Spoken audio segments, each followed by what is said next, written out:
Hello Android users, if you don't want your WhatsApp photo or videos to be deleted from the gallery also when you are going to delete it from the chat, then how do we do that? Right, I'm going to tell you right away. Go to any chat of your WhatsApp and see any text which has some photo or video. Right, I'm going to select it, going to opt the option of delete, and see here are three options: delete for everyone, delete for me, and cancel. But this is not from where you can do that. Here is another option of where you can see I am just tapping on the tick option. Right, it says that also delete media received in the chat from the device gallery.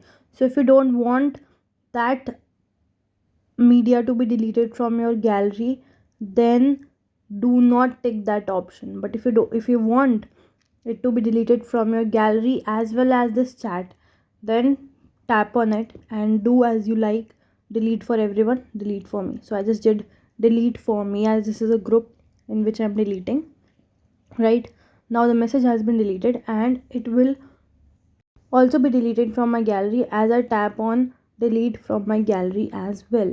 Right, this is the second option that I'm trying to show you, where I will not be deleting from my gallery, device gallery basically. Right, and that's how we do it. Very simple, very easy, and it will be helpful if you want to maintain your data presence in your gallery or this chat, means overall your chats. See you in the next video. Tada.